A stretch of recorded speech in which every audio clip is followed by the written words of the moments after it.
The fashion industry, the clothing industry, was the second largest polluter of our environment, next to fossil fuels. Out of, remember my facts, 16.5 million tons of clothing, 10.5 million tons of clothing went into the landfills. This was facts in 2015. And 2% of that, 2.5 million tons, was recycled out of 10 growing landfills. So it's a huge issue. Another important part is the toll that it takes on third world countries. It's supposed to be a way to have less expensive clothing, but to lift up people in poverty in these countries to have a better living. And this is not how it's played out. There's massive marketing to many people, but primarily teenagers and young people that want to be fashionable. So there's a huge push on social media with companies like Shein. I don't know if you've heard of that. The huge Chinese company that's multi-billion-dollar and will push out fashion trends. Last year was 52 times different trends to get people to buy the next thing. Another big issue is that they're made of polyester and that sort of thing, which of course doesn't break down in our environment. So that's so it's mostly talking about fast fashion most this morning, not so much about sustainable clothing. And maybe clothing that's more expensive does last longer and wear longer. The clothing I'm talking about today is this push to buy. So the consumerism, the social media push.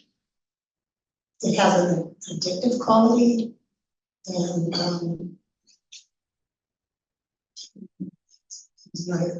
anyway, I listened to I don't know if you ever listened to On Point. It's on the and it's Magna, and they interviewed a person from Goodwill Hunting, which is a newsletter, and she that was a very good podcast to listen to, but there's many books. So when I get my notes back, I'm putting the book list in, we're planning to have a little area back in the sanctuary for our literature for adult education. So then hopefully we'll get the book list podcast, some of those things that you can. So yes. Put that in an email too. Yes, that's a good idea. Thank you. Good idea. I have these shirts up here because we'll get to what can we do about it. My husband buys those shirts at Goodwill, and he's got some really nice shirts that got into this kind of like, oh, there's a banner. What is that? Anyway, he got too many shirts for him after a while. I said, okay, paid like $4 or $5 a shirt. Went back, brought a lot back after this fire. So this is ridiculous. He went back. Now he goes in there like for $12. So it's pretty interesting. Anyway, so we're going to have 3 speakers basically. Christy is on her way, and I'll introduce her when she gets here. Megan Malaki is Mary's niece, so we all know Mary really well. She's an absolute big supporter of environmental issues. She loves me. Oh. Yeah, she lives environmental justice. She absolutely does. And she's a good role model for all of us. So welcome, and she's going to talk about her past and what, and then Do I need to introduce you? Hey, Christy, you're just the kind I just getting introduced you. So sorry, it's not totally, I take the total blame for that. Christy Janigo was a fashion designer, but you still are, basically. Because you've written a couple of books on how to refashion clothes you have, and using vintage clothing to mean the wardrobe.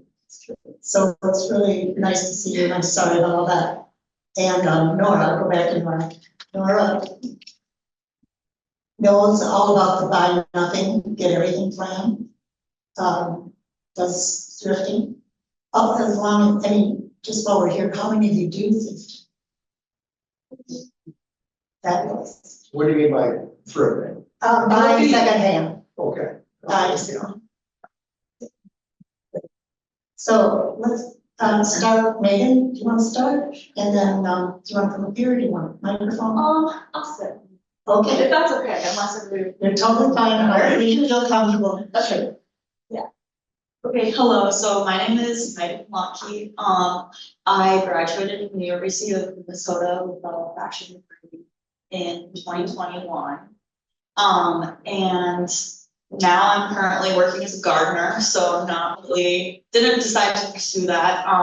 I did my senior thesis on sustainable fashion, what that meant to me, and what I think that could look like for the future.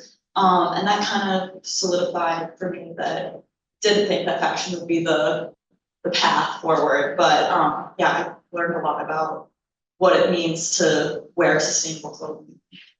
Yeah. Should I keep talking or? You want to talk? You can go back. You can come back, yeah. Okay.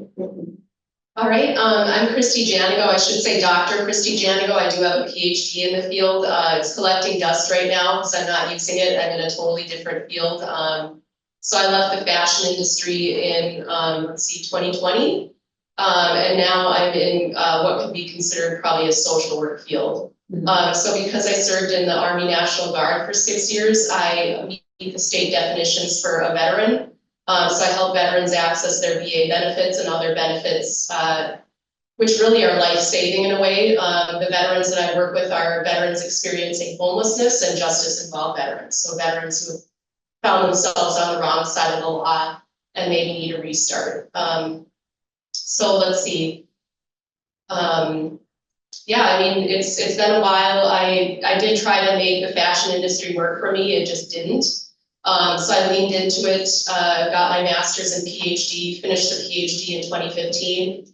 I taught in higher ed for 3 years at when we had an art institute's location here in Minneapolis. I became the lead faculty for the fashion retail management program, and then I founded the fashion design program there. So I am still very proud of the students I was able to launch into the world.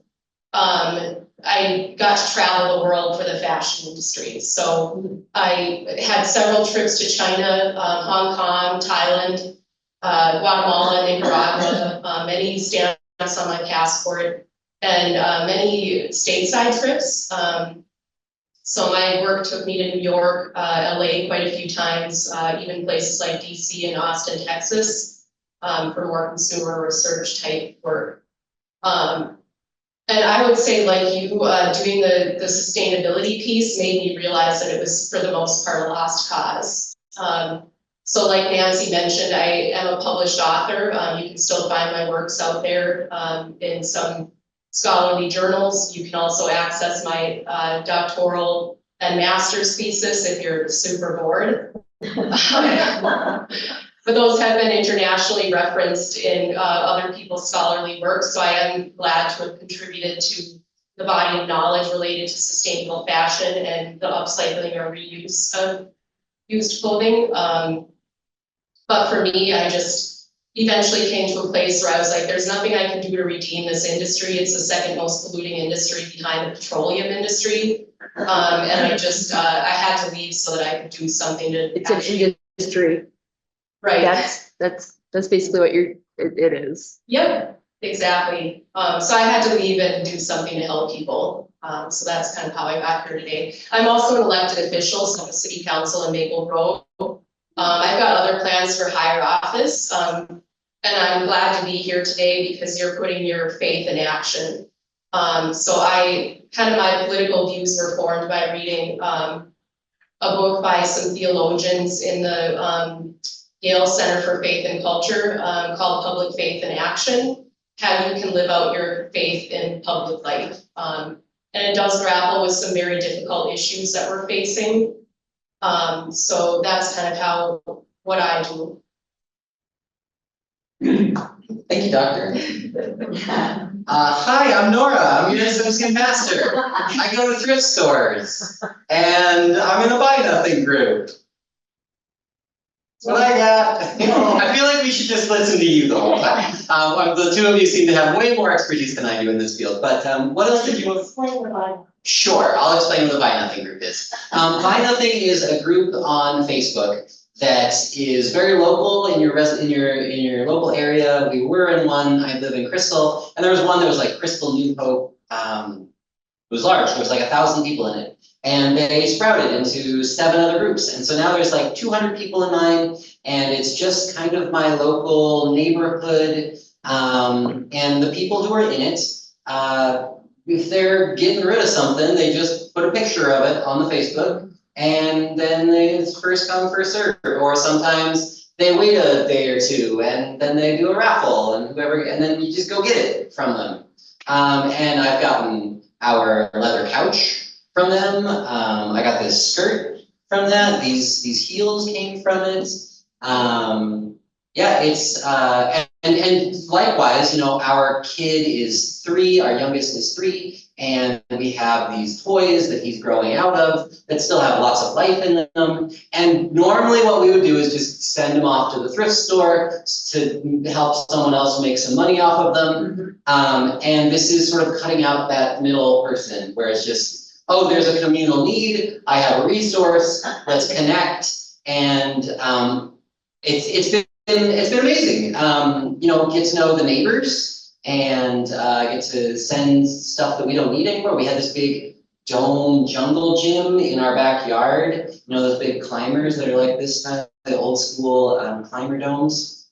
We had one of those. We inherited it when we bought the house, and our kids never used it. So we just were like, what are we gonna do with this giant dome and so much work to tear down? And we just took a picture of it, put it on there, and a woman who lives a block and a half away from me, who has a kid with cerebral palsy who's into climbing, came by and took it apart and put it in, and now their kids climb. It's great. It's amazing. It's everything I could possibly want. Because I was just going to recycle the metal for scrap. That's all I was going to do with it. But now, where another kid gets new life out of it. And as your pastor, I'm all about new life and resurrection. And so this is like a way for us to use our resources that give them new life for other people. So a lot of my wardrobe, you'll see much of my wardrobe is secondhand, or at the very least, new to me. Is that helpful? Yeah. We do the clip. And then Yeah, we can do the clip. I just want to have a 3-minute clip. And then this is one that Megan recommended from a documentary called The True Cost. I had to recommend watching the whole entire thing. This will give you a sense, and trust me, the contrast in this is really incredible and it's heartbreaking. But we'll just watch a 3-minute clip. And there's another good one that I watched called The River Blue, which United Methodist had a night where we watched River Blue. And Christy spoke at that, and so.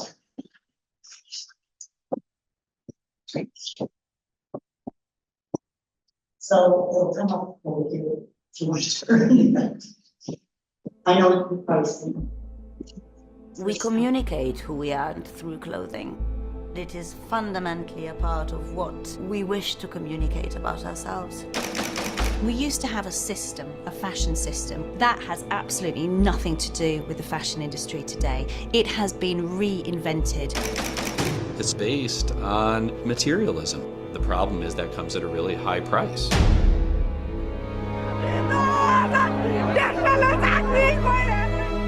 garment factory collapsed, killing more than 1,000. Clashes between clothes factory workers and riot police in Cambodia.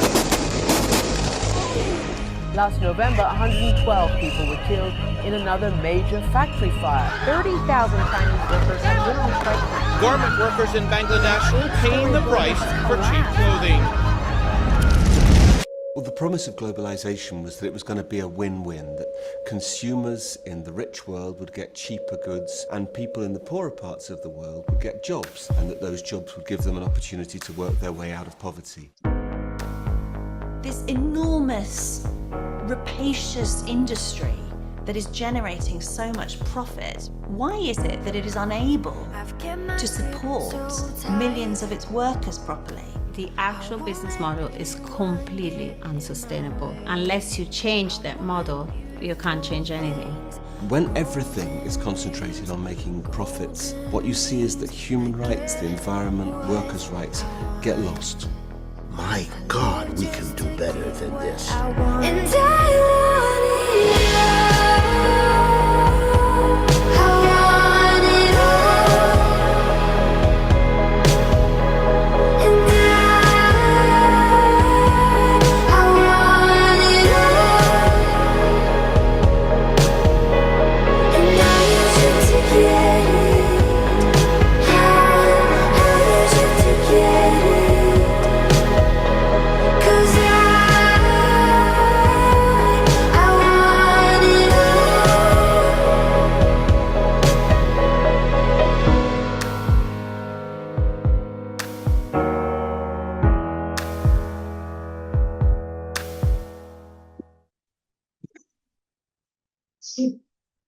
Makes me feel sad. There's one. Yo, I love sewing. Megan. Like, this was a film that influenced you. Yeah, so, Can I go get your mic? okay, I can also project. Can you guys hear me well? Oh, sorry. Okay, so freshman year of college in my fashion program, we took a class called Ethics in Fashion. And that was like my favorite class. I felt like that was the important part of fashion. While I loved like the design and like I love making pretty things and whatever, I thought like, okay, you know, who's making the clothes and what is it doing to the environment is significantly more important than me making pretty things. So that was like my initial influence as like, okay, maybe what I want to do in the fashion field would be in this, like some sort of law or something, policy making. And then I thought, no, that seems like maybe not for me necessarily, because I still like making things. I like the creative aspect.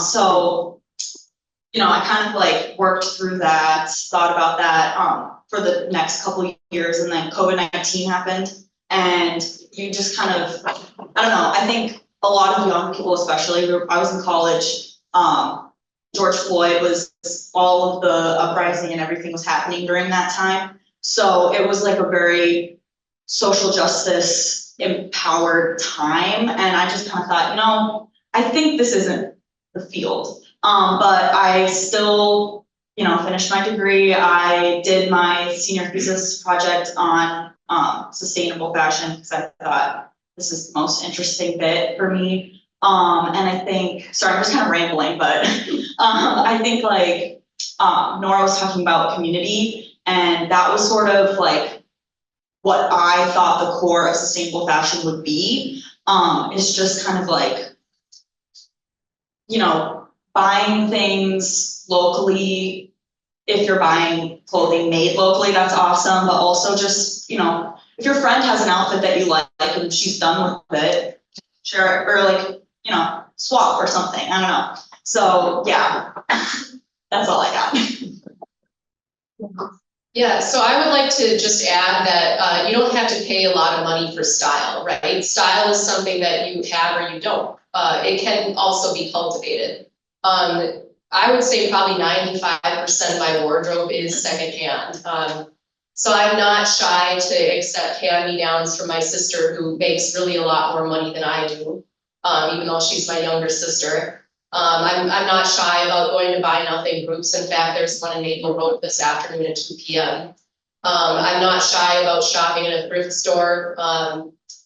I recently got these shoes from a Goodwill. I would expect they were someone's wedding shoes, but I really like them. And I like wearing sentimental things too, like this chain of pearls from my grandma. So I think really wearing used clothing, you can be a lot more creative. You're not just accepting what professionals like the two of us used to do tell you should do or wear. You're expressing yourself in a more unique way because you're taking things from maybe a variety of eras, a variety of places, and you're putting thought into expressing yourself in a way that's your taste. The other thing that I would add is that for me, it was a human cost of this, and you just saw that on the big screen here. In my global travels, you know, I made a lot of great friends in Korea and China, Central America. You know, I was the person, so I didn't do the creative side of fashion like she did. I did more of the manufacturing side. So I would go out to meet factory line managers and product developers for the organizations overseas that were producing the clothing. So I got to talk with them face to face and saw, you know, their lifestyle. They worked crazy hours for us. When we had a change to an order, they would do everything in their power to do it. They'd work over the weekend. They'd work, you know, 12, 16-hour days to do what we asked them to do. I just felt the power imbalance. Even though the headquarters people were decidedly more privileged than the frontline factory people, what we did to them was also not right. And it's still going on today, and very few people understand or know that's the case. They just don't make the connection between clothing that's made over there and what we're wearing for 20 bucks a pop here. So there's definitely a human cost. It's a lifestyle cost for them. And then, yeah, the frontline workers, they definitely are at risk. It's highly stressful work. Oftentimes, your rank and file factory worker will be paid for piecework, meaning if they can put out more production, they're going to get paid more. Highly stressful. If you make a mistake, and Americans and Western consumers expect perfection, even out of our cheapest clothing. And that's just, again, not sustainable. I can't imagine the back problems that you get from punching over a sewing machine for years on end, the eyesight issues. Yeah, it does that. Hate it. Yep, and working at very high speeds, you know. Oh my God, it's awful. So, yes. So, okay, the winter time, my wife and I walk in the malls. And so just about every store has like 40% off, 50% off, 60% off. And I'm thinking, all right, at 60% off, they're still making a profit. So what is the cost differentiation as you go from the manufacturer to the retail? Yeah, I mean, so I worked for some of the companies that I worked for, Target, Maurice's headquarters. I also worked for one of the largest Halloween costume producers called Fun.com. Can you repeat the question? Oh, the question was, what's the markup or profit that retailers are making? I also worked for Coolabar, which is a sun protective clothing. So even though that has a social mission to protect you from cancers and whatnot, you know, the markups of these companies and the higher the prices that they're charging, they can make all this stuff for a couple dollars, right? So if you go somewhere and you're buying something for a very high price, in most cases, that's all profit for them. So at Target, you're running on probably 60% markups. So maybe if it's 60% discounted, they're probably breaking even on that item. But it's better for them because they want to liquidate the store for the older products and get the next thing in. The only case that I would say that you're paying for something that actually is something good is very few retailers, like Eileen Fisher is one. So and very expensive clothing. So I think I bought a silk dress from the Eileen Fisher line for $300. for my dad's funeral, right? Because I wanted something special. But you're paying for the sustainable aspects, which are really a lot more expensive than your conventional clothing production. So maybe she bought silk that was made where the worm isn't killed. Because generally when you make silk, you boil the worm to death so that it doesn't break out the cocoon and fracture the silk filaments. Maybe the dyeing procedure was less like water intensive or less chemical intensive. And maybe the production was in a factory that met certain humanitarian features. So you pair all these things together for a truly sustainable product, and it's going to cost really a lot more.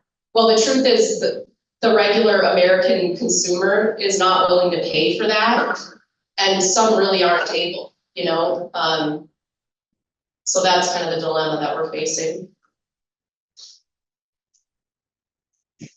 So you mentioned swap, and I was just thinking my daughter has a group of friends that they all work, and they get together once or twice, once a quarter or twice a year around them, and then they exchange so that they have lines for their job. So I think that's a good thing. I talked to Elena. She said she has several friends that do thrifting. That's how they buy their clothes.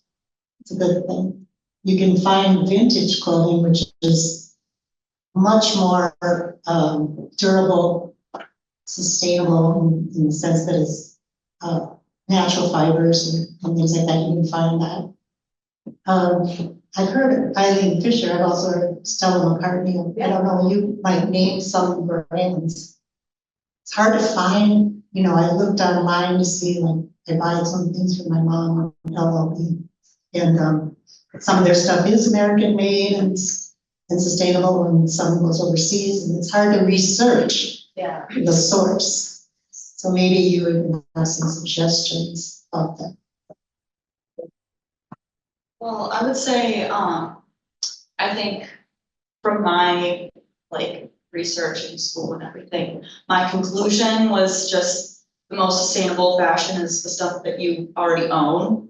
And if something breaks or if you get a hole in something, it's most sustainable to mend it and continue wearing it, continue the life. One of the things that we learned about in the fashion program at the University of Minnesota was circular fashion, which that can apply to any industry, but just, before the end of the life of the garment, you think like, okay, it's made and then you wear it and then it dies, goes to the landfill. How can you avoid that and, take it back into the life cycle? I don't know. Yeah, that was just kind of a thought I had, but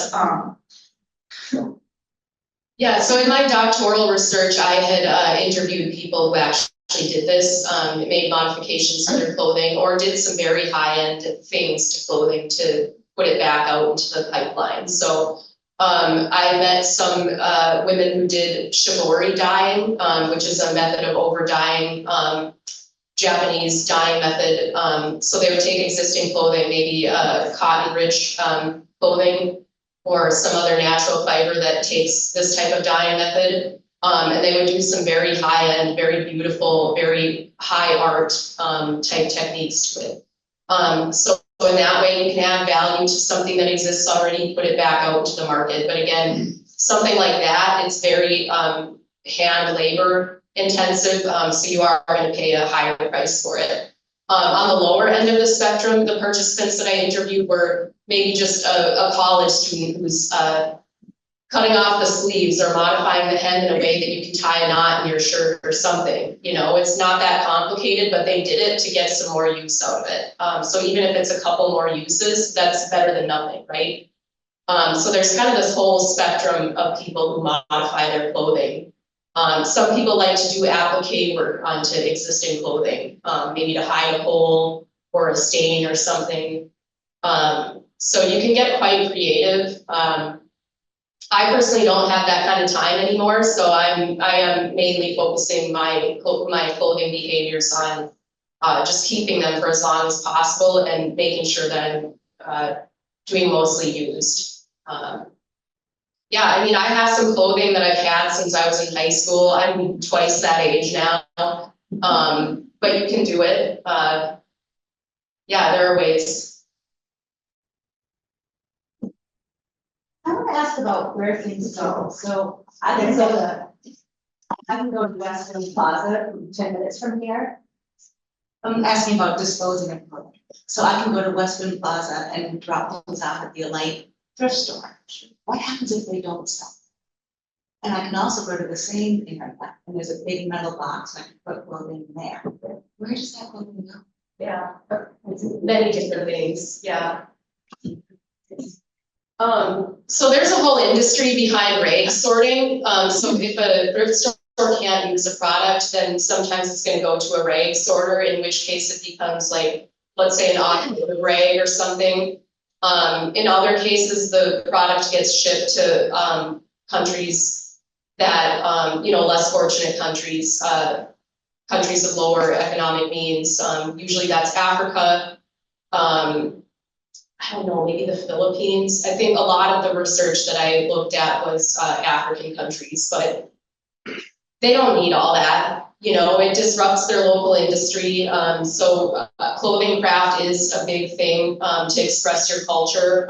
There's unique dyeing techniques, unique sewing and production techniques in these countries, and we've completely disrupted it by flooding their markets with our cast-offs. So if you look at pictures from other countries, you can see their children are wearing, you know, Levi's jeans, sports jerseys, you know. And so it's had multiple detrimental effects in the sense that now our trash has flooded their market and they don't know what to do with it, you know. In the same vein, like a lot of it does sell and we've disrupted their culture. So I don't know, it's not great. There's no way is my point.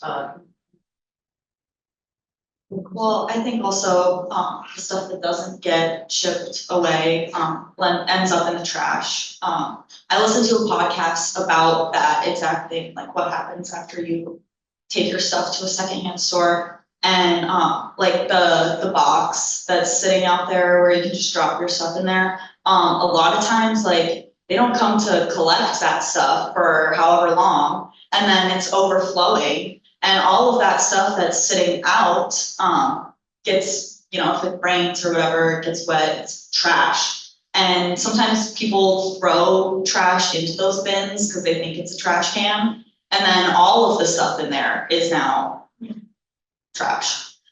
So yeah, I think, well, you pointed out that figure earlier, like the however many millions of tons of fabric waste go just directly into landfill. A lot, a lot. So just because you take your stuff to Goodwill doesn't necessarily mean like, oh, it's going to get reused or, you know, yeah. I was wondering if there's any kind of oversight of clothing industry or any legislation being promoted as I think so. Not even intellectual property, I would say. Yeah, so there's very little regulation. If you talk, and that's why I feel like the industry has become so global, because here in the US we have the EPA, right, which has regulated a lot of the effluents issues. So any water pollution, that's going to be regulated. That's not the case in Central America or East Asia oftentimes. So the waters do get polluted there. The lower regulation is how they can do that more cheaply than what we can do here. I would even say in the form of intellectual property, the fashion industry has very little regulation. There's knocking off is a regular practice. So if you worked hard for 4 years and got a design degree and you're trying to make it out there as an independent designer, it's going to be quite hard for you because someone could see what you made and knock it off for half the price. That's how we do culture. Yeah. Yes. I have a thought about that. So, during my schooling, I did like I sat in talked with a designer at Target, and kind of just, shadowed her throughout the day. And she was showing me, how she picks the fabrics and how she like selects designs that end up going forward. She was like pointing out, okay, these are all of the designs that have been okayed. And then also here's a list of just dresses or, whatever garment that they want to copy from Urban Outfitters or, wherever. So it's like, they didn't even take any time to design or anything. They just send a picture. Okay, we want this, maybe change this or that, but carbon copy basically. So, yeah. Yeah, on the podcast I was talking about, on point, they called it the dupe culture, the knockoff. And then, besides that, let's see, I had another thought. Is there another question?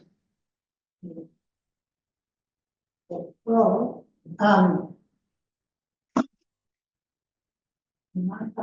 see, now I don't have any notes, so I'm trying to remember what I wrote. Yes. Couple questions. First of all, I'm not into fashion. I'll wear my clothes until it's worn out. I mean, it's not gonna go anywhere else. All these things that are disposed of, why do they go into landfills when they still have need to use it? They can be burned for energy production, electric production. Is that, do you consider that also just landfilling these things? Yeah, I've got a few thoughts about that.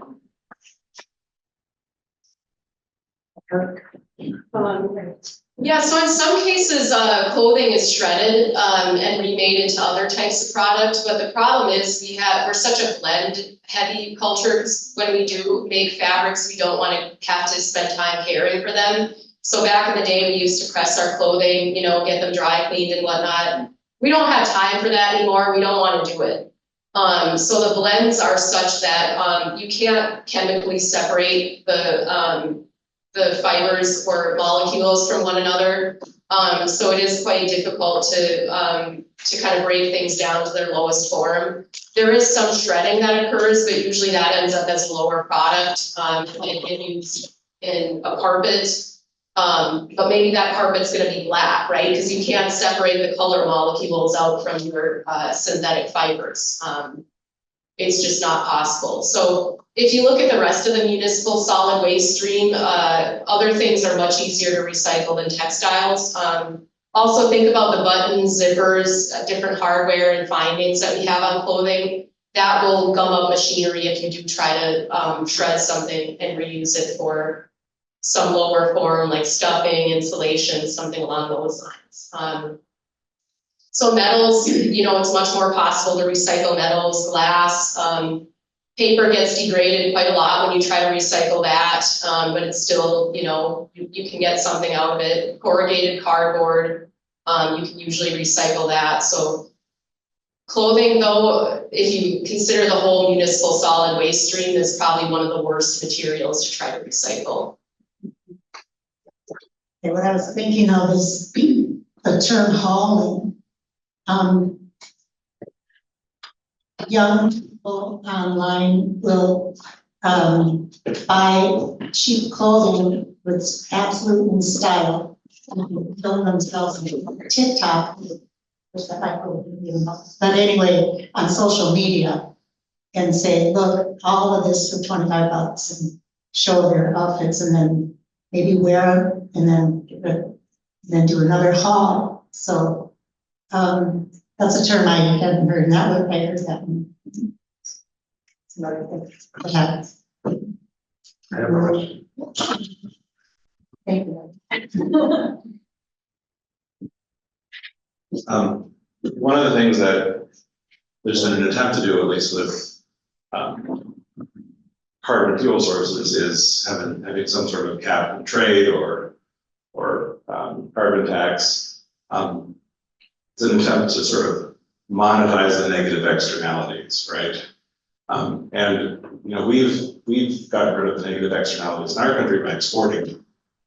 We exported our environmental problems, our labor problems to other countries. That's what free trade isn't for wealthier nations. It's hard to regulate these things, but you know, monetizing the externalities could happen at the origin point. Like you're creating this polycotton blend. These are the negative environmental externalities. These are the negative labor externalities. You have to pay for them now. And that really would change the economic incentive structure around clothing, but I don't know if there's been any sort of thought or discussion, or if it just is kind of a non-starter.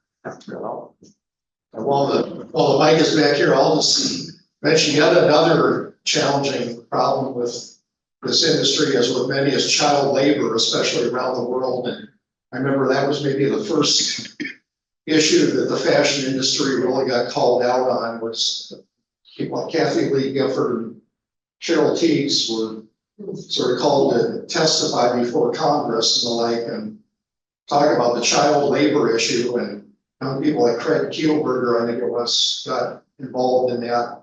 But any comments about where child labor is in this industry now, that would be fine.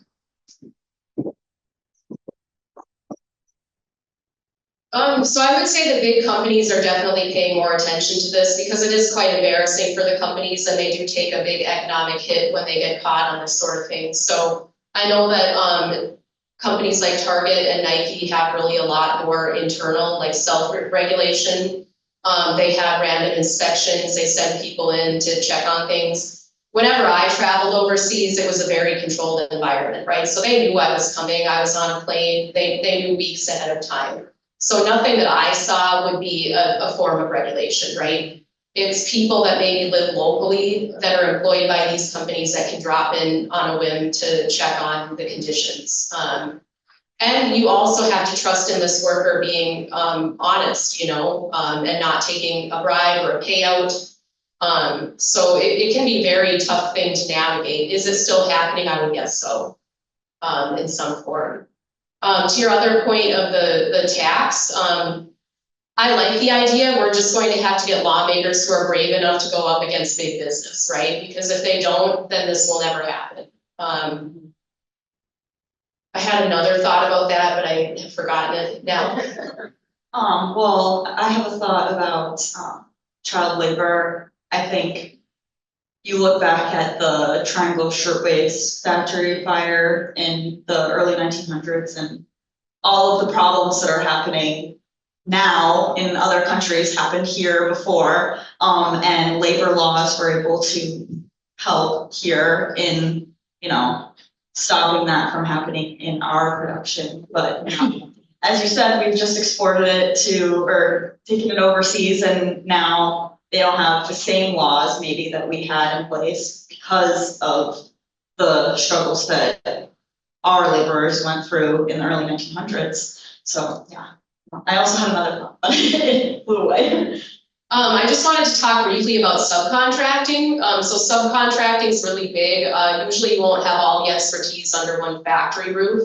At times when I would make my visits, they would be maybe adjacent. So maybe you'd have a textile dyeing house, a laser facility that would do some of the designs on denim, a fabrication facility, and then a sewing facility.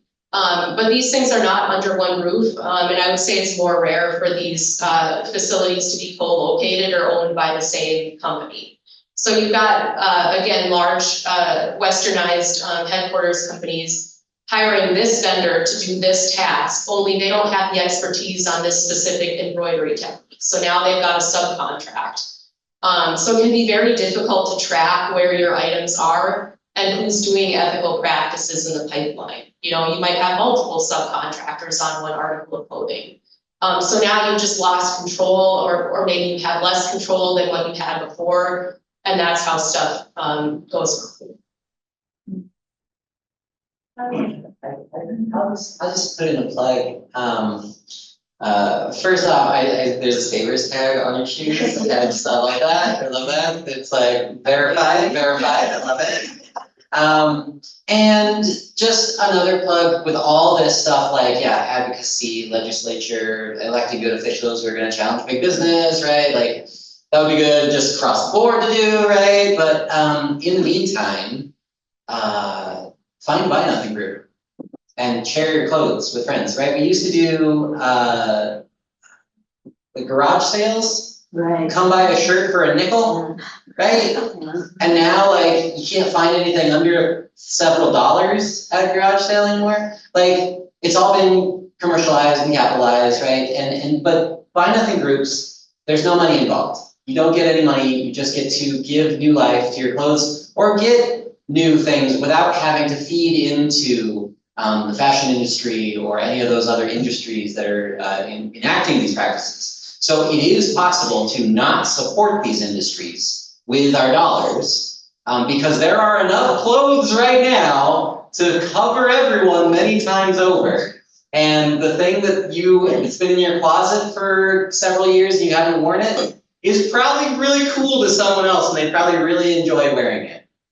So just consider on Facebook, and maybe not on Facebook, but if you are, check out like your local area Buy Nothing. There is definitely an organization around you that would love to connect you to other people to share those resources of fashion clothes. So I looked into the Buy Nothing. There is a book from the library, and this has been going on, I think many years. It's at International and started out in Washington, Seattle, Bainbridge Island. It started pickleball. But anyway, and it's a good book, Fashionopolis and Young People. This is a young edition.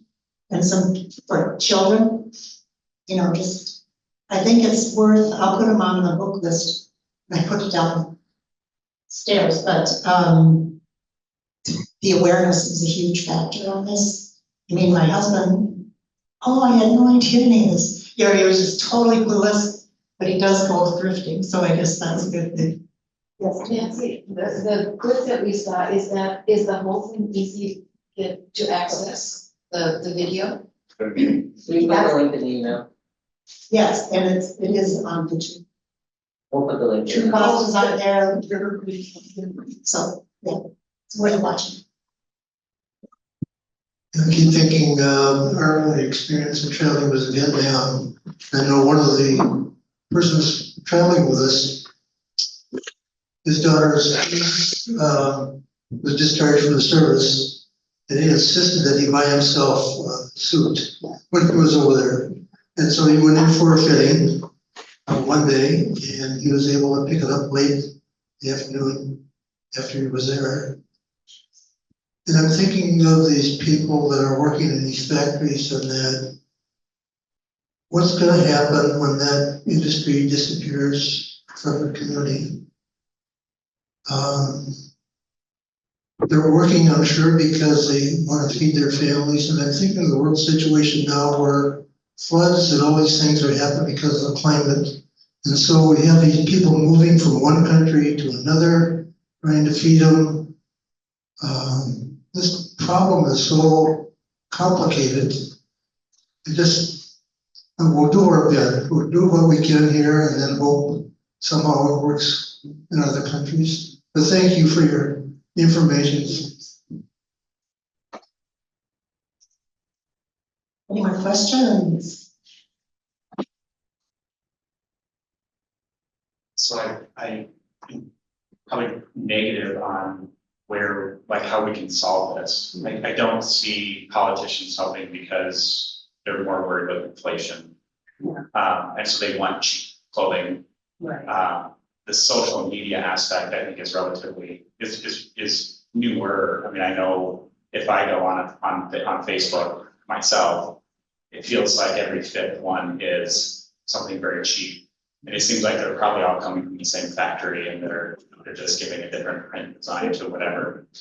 Are there I'm trying to find solutions because sometimes you do need to replace things like, I think of my dad on the farm, he would buy new and you wore it out quickly because it was, the solution isn't always just secondhand. Are there countries that are doing this well, either through regulation or something, or or B, I think I said A, or B, is there a, not regulation, but a external sort of stamp of approval that says, hey, this is ethically produced, made, whatever. Because I think there needs to be multiple solutions to it, and I think thrifting is awesome and we do it, but other approaches. Question. So one comes to mind, blue sign, that's for textile dyeing. Obviously made in the USA, although I will give the caveat that if it's made in the USA, that's not a guarantee that it's ethically made. I've been in some factories in LA that I haven't completely liked what I've seen there either. So having researched this a lot, and granted it's been a few years and I'm out of the industry, I don't know what other seals of approval there are. Do you? I do not. I think that I know of, I don't think there's any. I don't think there's necessarily a country that's doing it better or anything, because it is such a global problem. Yeah, I think my senior thesis was kind of on like imagining a future where this isn't the main industry source, or like this isn't the way that we're doing things. And I guess, yeah, I thought about like, you know, where are kids getting their clothes? How much are they buying? And, you know, getting people who are interested in sewing, young people who are interested in sewing or creating, like, could there be a place for them to go to, you know, create clothing things? And yeah, so I don't know. I guess my answer is I don't think so. Yeah. So I think there are some fibers that are certified, for lack of a better term. So sustainable cotton, which means they use really a lot less water than conventional cotton. So that's one. The fiber polylactic acid is synthetic from, I think, corn materials, and that one is biodegradable. There's certain types of rayon that are considered closed loop. So rayon, it's wood pulp, right? That's manufactured with a solvent process, but that solvent can be recycled into perpetuity. So there are certain fibers, but again, you got to watch that blend. In my research, I was looking at folks who had done their research on socially responsible sourcing. So they would create like a test label to see what the consumer's perception was of something that could be labeled socially responsible. The sad part, and again, probably one of the chief reasons the two of us left the industry, is that the consumers really didn't care about that. They were much more interested in the cost and convenience behind their apparel. I got one more thought, but you have a thought? I am a young person. I am 18 years old. So I've been sewing for 10 years. I have never had a commitment. I've always been kind of like an alternative, but I don't know that it doesn't matter. But I have noticed that genuinely for young people, it is not everyone is going, it is just the influencers. And people are influenced to look pretty in a way that is never, like the scale is so absurdly large. And another part of it is when you find something that you think that will make you look conventionally attractive, odds are it will not fit you. Yeah. And that is so, even if like, so if you have an hourglass body type, they make, like, if you shop at like the problem sites, you know, fast fashion or whatever, that cater to that body type, they are made for people who have had cosmetic procedures or people who've had out. And another issue, sorry, I know a lot of the stuff because I'm 2 years old. So you've got great style. Oh yeah, I made like narrow curtains. I made this. This is my old soul thing that I ordered, and like I've been close from years to years. Your name is? Oh, I'm Pastor. I am Pastor Zach's eldest daughter. I am 18 years old. I was in MCTC's Apparel Technologies course until I burned out because I was so stressed because I was doing many other things at the same time. So like this, I don't know, this is a question. And another thing about like young people, beyond the attractive thing is that like there's always that one thing about every single apartment that no one likes. And I always offer to fix it for them. They always decline, of course, because they don't know me like that, and I do set that boundary, but you know, it's relatively irritating to like always see people have one complaint, like one pocket's in the wrong place or one thing doesn't work right. And they'll just throw it away. Oh yeah, they throw it away, or I end up like, I have like a kind of, I mean, I have a problem where I like hoard other people's garbage because like I just don't think it's garbage. And when I was in high school, like there wasn't like I went to an arts high school, so they cared a lot about this stuff, but the thing is the way that they approached everything was not greenwashing, and even a social setting is a very real thing. So like, and I worked in the costume department. We had the budget of it, like one department, high school to play production for our entire, like one single department for our entire production.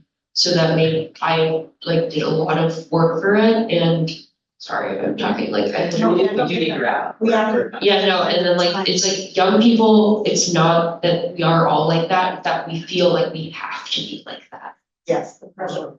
And ask her about a bunch of things that she's repurposed and made herself. If you want to see. Yeah, if you want to look afterwards, she has several things she made and repurposed. Yeah, so I'm just gonna wrap up. Thank you, Esther.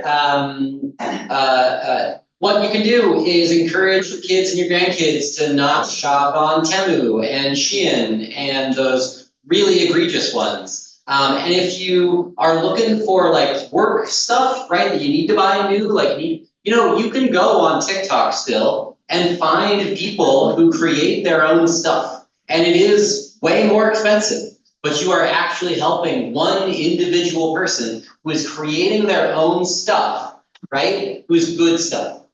So there are ways, if you search out these small independent producers, you can find an item that you need without having to go through the big shop. So that was all I had to say. Thank you so much for having us, Nancy. Did you want to say anything to wrap up? Oh. Basically, no, except thank you so much for all three of you.